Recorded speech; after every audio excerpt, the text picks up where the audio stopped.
Hello dear student, welcome back to DY classes by Ranjit sir. तो दोस्तों मेरा नाम है रंजीत यादव और आज हम सॉल्व करने वाले हैं बचे हुए क्वेश्चन को।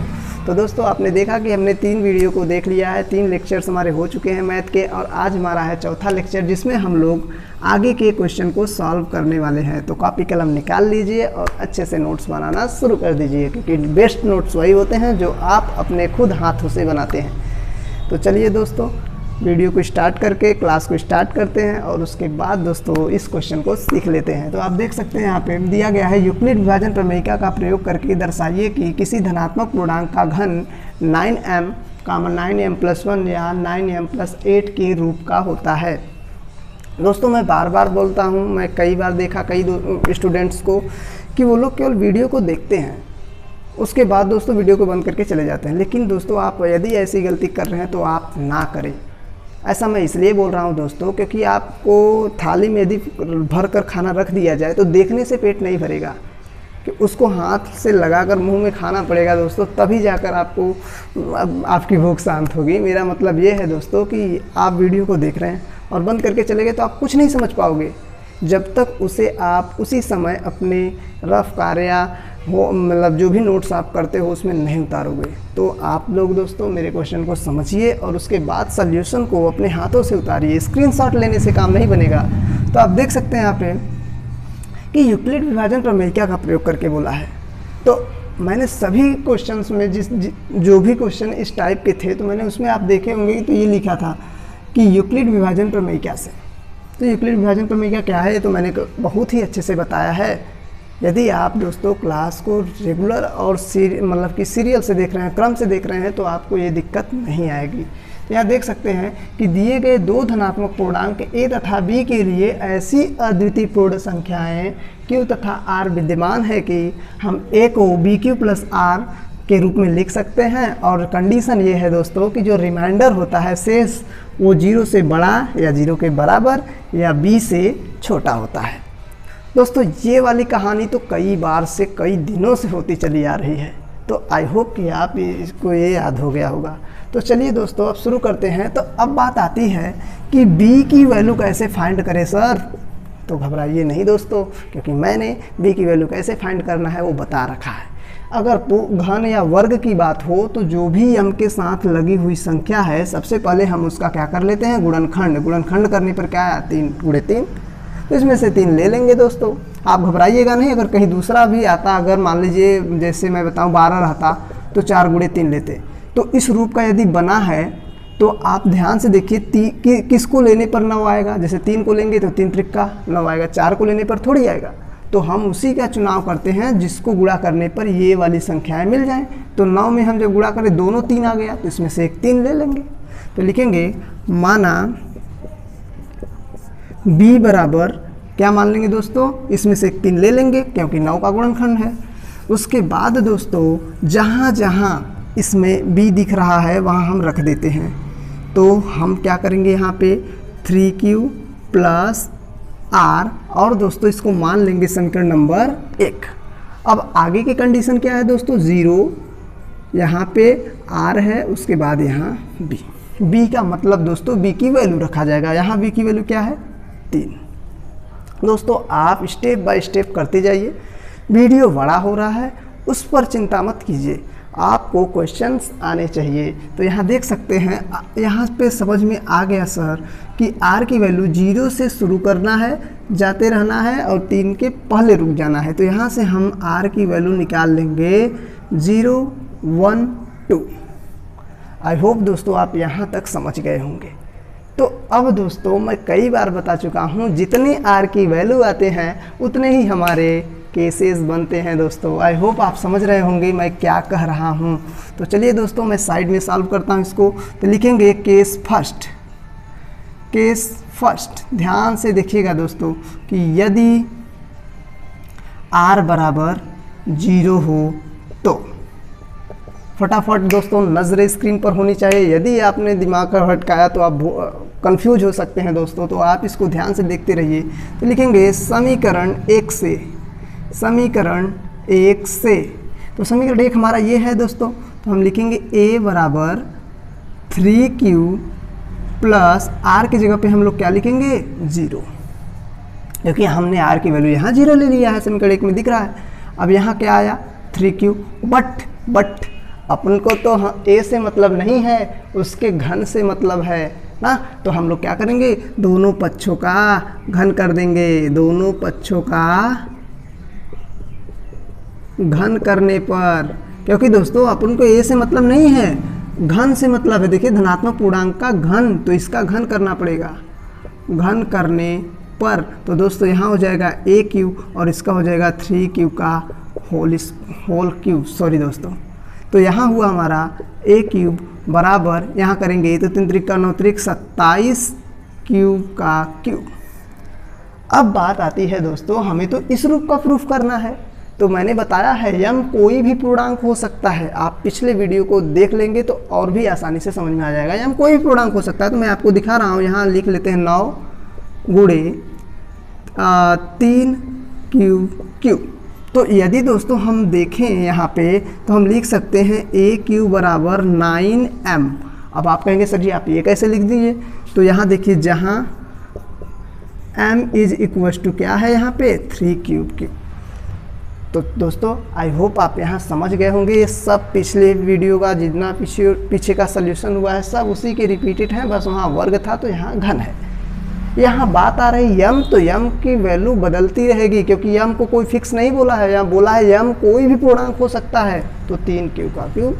और ये था 9। हम लोगों ने यहाँ इसको अलग, इस 27 को इसलिए तोड़े हैं दोस्तों ताकि हम इस रूप का ला सके, 9m के रूप का। और हम जैसे ही करें तो 9 त्रिक 27 होता है, तो 9 हो गया। अब जो बच रहा है इस टोटल के स्थान पे हम m रख देंगे और दिखा भी देंगे कि यहाँ m is equal to 3q। दोस्तों मैं इतनी डिटेल में इसलिए बता रहा हूँ क्योंकि ये लास्ट वीडियो है 1.1 का, और आपको ये क्वेश्चन बहुत ही आसानी से समझ में आ जाए। तो आप इसका स्क्रीनशॉट लीजिए ताकि मैं इन सबको मिटाऊं दोस्तों और इसके आगे के सल्यूशन करूं। चलिए दोस्तों आई होप आपने इसका स्क्रीनशॉट ले लिया होगा। तो मैं इसके आगे के सल्यूशन को करने के लिए दोस्तों यहाँ का चीज़ें मिटा रहा हूँ।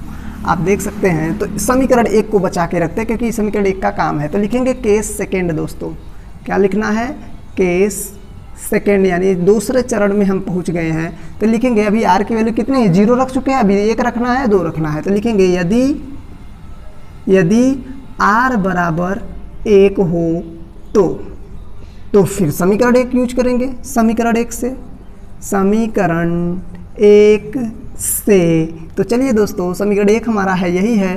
तो यहाँ लिखेंगे a बराबर यहाँ पे रखेंगे 3q प्लस 1।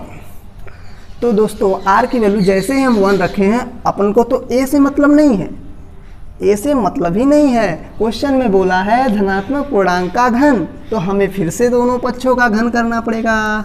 तो फिर से घन करते हैं, दोनों पक्षों का घन करने पर तो यहाँ लिखेंगे हम लोग a³ और यहाँ करेंगे 3q प्लस 1 का होल क्यूब। अब सभी बच्चों को कंफ्यूज होना होगा या कंफ्यूज होने लगे होंगे कि दोस्तों सर हम ये कैसे सॉल्व करेंगे। तो दोस्तों घबराइए नहीं, आपको ये फार्मूला तो पता ही होगा कि x प्लस वाई का होल क्यूब। आपको कंफ्यूज नहीं होना है, इसी फार्मूले जैसे ये फार्मूला होता है ना, x³ plus y³ plus 3xy कोष्टक में x प्लस y, ऐसे फार्मूले को आप देख चुके हैं दोस्तों, बेसिक अलजेब्रा में होता है ये। तो आप देख सकते हैं ये हमारा है फार्मूला, ये है हमारा फार्मूला यानी सूत्र। इसी को अप्लाई करके इसको खोलना है दोस्तों। आई होप आपने इसका स्क्रीनशॉट ले लिया होगा दोस्तों। तो आपको मैं ये मिटाता हूँ और आगे के सल्यूशन को दिखलाता हूँ। तो आप देख सकते हैं यहाँ पे। तो अब चलिए शुरू करते हैं। यहाँ पे a³ बराबर, और यहाँ है हमारा, ध्यान से देखिए, एक मतलब यहाँ जैसे हम देखिए a इसको मान लेते हैं टोटल को x, इसको मान लेते हैं टोटल को y। तो क्या करेंगे, x³ है तो यहाँ पे 3 लेंगे, यहाँ पे y³ है तो यहाँ पे 1 का क्यूब लेंगे। उसके बाद देखिए दोस्तों 3xy है तो यहाँ पे लेंगे हम 3x की जगह पे क्या है 3q, y की जगह पे है 1 और यहाँ है 3q प्लस 1। आई होप दोस्तों आपको ये बहुत ही आसान लग रहा होगा। तो चलिए दोस्तों, ए क्यूब बराबर यहाँ करेंगे तो क्या हो जाएगा, 3 को तोड़ेंगे तो इसको 3 क्यूब। अगर आपको कन्फ्यूजन हो तो मैं तोड़ देता हूँ, 3 त्रिका 9 त्रिक 27, क्यूब भी होगा तो यहाँ पे हो जाएगा क्यूब। यहाँ हुआ हमारा +1, यहाँ हुआ हमारा 3 त्रिका 9 क्यूब। अब ध्यान से सुनिएगा दोस्तों, 3 त्रिका 9, 9 त्रिके 27, ब्रैकेट में खोलते हुए जाएंगे दोस्तों, यहाँ क्यूब है तो यहाँ क्यूब, तो क्या हो जाएगा क्यूब स्क्वायर। और यहाँ पे हमारा हुआ 3 त्रिका 9 क्यूब, अंदर जाएगा तो 9 क्यूब ही रहेगा। अब हमें ध्यान से देखिए प्रूफ क्या करना है, हमें प्रूफ करना है 9m + 1 को, क्योंकि हम पहले प्रूफ कर चुके हैं ए क्यू बराबर 9m प्रूफ कर चुके हैं। अब हमें प्रूफ करना है कि ए क्यू 9m + 1 होता है। तो आपको कहीं 1 दिख रहा है? हाँ सर दिख रहा है, उठा कर ले जाइए लास्ट में, तो ले जाते हैं लास्ट में। यहाँ हुआ 27 क्यूब का क्यूब कर देते हैं प्लस 27 क्यूब स्क्वायर कर देते हैं, यहाँ पे करेंगे 9 क्यूब और रख देंगे लास्ट में, उठा के पटक देंगे 1 को। अब आपको सारी चीज़ें समझ में आ गई होंगी कि सर जी यहाँ से लेकर यहाँ तक हम 9 कॉमन ले सकते हैं। तो जी हाँ दोस्तों, आप ले सकते हो। तो यहाँ 9 जैसे ही कॉमन लोगे तो यहाँ हो जाएगा 3 क्यूब, और उसके बाद यहाँ पे लिखेंगे 3 क्यू स्क्वायर प्लस यहाँ पे रहेगा क्यूब, और ये यहाँ क्या है 1। तो दोस्तों आप देखिए, जैसे ही अब हमने बोला है कि m कोई भी पूर्णांक है, तो इस टोटल के स्थान पे हम लोग क्या रख देंगे, m + 1। अब ये यहाँ भी बता दीजिए, जहाँ m बराबर क्या हो गया 3 क्यूब का क्यूब प्लस यहाँ हो जाएगा 3 क्यूब स्क्वायर, और यहाँ हो गया हमारा क्यूब, यानी m के स्थान पे, मतलब इतने के स्थान पे m रखा गया है। आई होप आपको ये चीज़ें क्लियर हो चुकी होंगी। तो आप स्क्रीनशॉट लीजिए ताकि हमारा थर्ड केस अभी बचा हुआ है जब r बराबर 2 हो, तो आप इसका स्क्रीनशॉट लीजिए। चलिए दोस्तों, तो अब हमारा लास्ट केस बचा हुआ है। तो दोस्तों आप इसको ना सीरियल से उतारते जाइए, क्योंकि दोस्तों क्या है कि मैं बोर्ड छोटा है और बड़ा सोल्यूशन है, तो इसमें नहीं हो पाता है, तो जिस वजह से मैं मिटा के कर रहा हूं दोस्तों। तो आप इन सब चीज़ों को मिटा सकते हैं। अब हमारा लास्ट केस बचा है, जिसको सॉल्व करते ही हमारा ये क्वेश्चन पूरा हो जाएगा। तो करते हैं दोस्तों, यहाँ पे लिखेंगे केस थर्ड। केस थर्ड में दोस्तों क्या है कि यदि अभी आप लोग देख सकते हैं कि r की 3 चीज़ें आई थी वैल्यू 0, 1, 2, जिसमें से हम 0 भी रख चुके हैं, 1 भी रख चुके हैं। अब पारी है किसकी, यानी पारी क्या दोस्तों, बारी है कि 2 की। तो r बराबर, यदि r बराबर 2 हो तो यहाँ पे हम लोग क्या लिखेंगे, समीकरण 1 से, अच्छा समीकरण 1 से, समीकरण क्या है, तो समीकरण तो दोस्तों ये था ना ABQ + R, यही तो था। BQ मतलब B की जगह पे हमारा 3 था, तो यहाँ लिखेंगे A बराबर 3Q प्लस, और यहाँ पे 2 रखेंगे, उसके बाद ये बन गया हमारा। लेकिन हमें तो A से मतलब नहीं है, अपन को तो मतलब है A क्यूब से। तो यहाँ लिखेंगे दोनों पक्षों का घन करने पर। दोस्तों बार बार क्या लिखे, एक बार लिख चुके हैं तो कोई दिक्कत नहीं है, फिर से यहाँ लिख देते हैं A क्यूब बराबर 3Q + 2 के होल क्यूब से। दोस्तों मैंने फार्मूला इसलिए मिटाया ताकि एक बार मैं फिर लिखूं और आप उस फार्मूले को एक बार फिर से रिवाइज कर लीजिए। तो यहाँ हो जाएगा x + y का होल क्यूब बराबर x³ + y³ प्लस 3xy, उसके बाद यहाँ हो जाएगा x + y। तो चलिए दोस्तों देखते हैं यहाँ पे, तो यहाँ हो जाएगा A³ तो है, ये है, यहाँ पे लिखेंगे x³ + y³ plus 3 × x × y। दोस्तों मैं जो बोल रहा हूँ, मैं इस फार्मूले को रेफरेंस मान के बोल रहा हूँ, तो आप घबराइएगा नहीं, सर जी बोल कुछ रहे हैं, लिख कुछ रहे हैं, तो मैं वही लिख रहा हूँ दोस्तों। उसके बाद ब्रैकेट में क्या है, x + y, तो ब्रैकेट में x की जगह पे यहाँ 3Q और y की जगह पे यहाँ 2 है। चलिए दोस्तों सॉल्व करते हैं इसको और आपका सल्यूशन पूरा हो जाएगा। तो यहाँ हो जाएगा 27Q, यहाँ हो जाएगा, तोड़ कर देख लीजिएगा दोस्तों, घात 3 है तो 3 बार गुणा कर लीजिएगा, 2 × 2 × 2, यहाँ 8 आएगा। उसके बाद 3 × 9 = 27, कोष्टक में 27 यहाँ क्यूब कर देते हैं, और यहाँ पे है 3Q, और दोस्तों और यहाँ पे हम लोग करेंगे +2। अभी मैंने गुणा नहीं किया है, अब करते हैं एक स्टेप में। यहाँ हो जाएगा A³, यहाँ 27Q का क्यूब प्लस 8 प्लस यहाँ करेंगे दोस्तों तो 27 तियाँ होता है 81Q² प्लस यहाँ हो जाएगा 54Q। ध्यान से देखिए, इसी का मैंने इन दोनों में किया है। 27 तियाँ 81Q, Q² और यहाँ पे 27 दूना 54 होता है और यहाँ पे Q। अब दोस्तों मैं आगे के क्वेश्चन को सॉल्व करता हूँ, आगे की ओर सोल्यूशन ले चलता हूँ। तो यहाँ देख सकते हैं आप कि हमें A³ बराबर, हमें लास्ट में क्या प्रूफ करना है, हम लोगों ने इन दोनों को प्रूफ कर लिया है, अब हमें प्रूफ करना है 9m + 8 को। तो देख सकते हैं यहाँ पे हम लोग यहाँ से देखिए 27Q का cube plus 81Q² plus 54Q और यहाँ पे रख लेते हैं 8 लास्ट में। तो इतने टोटल में से हम 9 कॉमन लेंगे यदि, तो क्या हो जाएगा 3Q का क्यूब प्लस उसके बाद दोस्तों 9 9 81 होता है, तो यहाँ Q² प्लस यहाँ 9 6 54, तो यहाँ Q, उसके बाद दोस्तों बचा है हमारा 8। इस टोटल के जगह हम रख देंगे 9m और प्लस 8 है। आप देख सकते हैं 9m + 8 हमें मिल चुका है। तो यहाँ पे लिख सकते हैं जहाँ m बराबर 3Q का cube plus 9Q² plus 6Q। I hope दोस्तों आपको ये पूरी की पूरी सोल्यूशन समझ में आई होगी। दोस्तों यदि आपको ये क्वेश्चन थोड़ा सा भी कन्फ्यूज़न लगा हो तो आप पीछे वीडियो करके पुनः देख सकते हैं दोस्तों। तो ये तो आपके हाथ में है, आप जैसे चाहोगे हम वैसे घूम सकते हैं। तो चलिए दोस्तों आप इसका स्क्रीनशॉट लीजिए। अब मैं आपको NCERT का दूसरा क्वेश्चन अभी बचा है जिसको मैंने सॉल्व नहीं करवाया, जो भी बचा है दोस्तों तीसरा की दूसरा जो है मैं आपको करवाता हूं और ये वीडियो यहीं पे समाप्त करूंगा। तो चलिए दोस्तों स्क्रीनशॉट ले सकते हैं।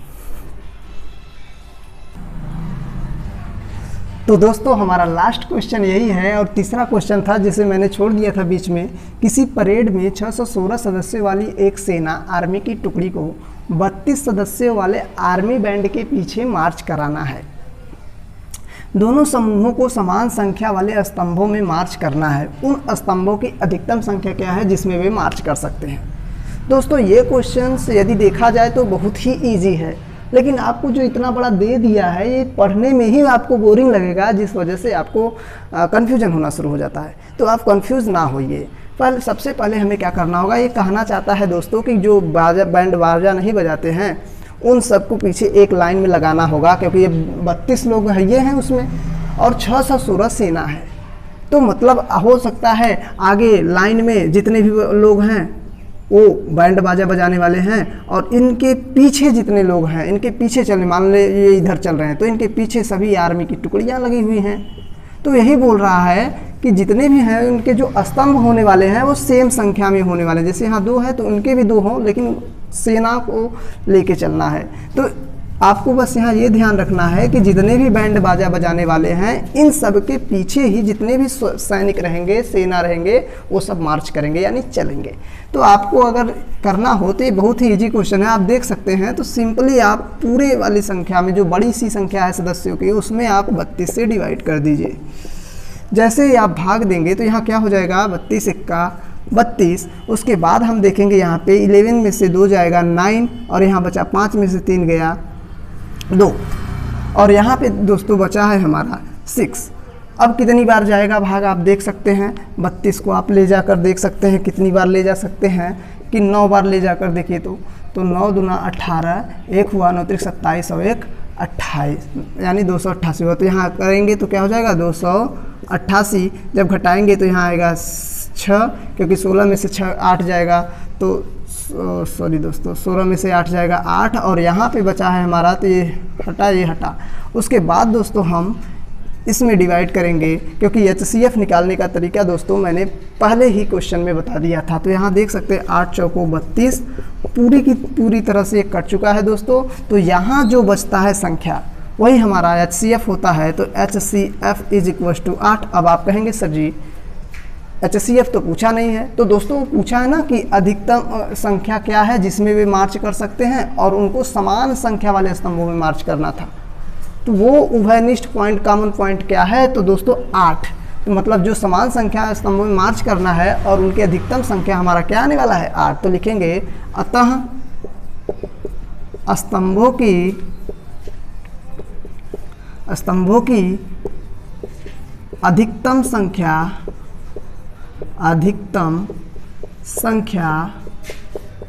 8 है। और दोस्तों यही आपका फाइनल आंसर हुआ। और यदि आप इसका यूक्लिड विभाजन एल्गोरिथम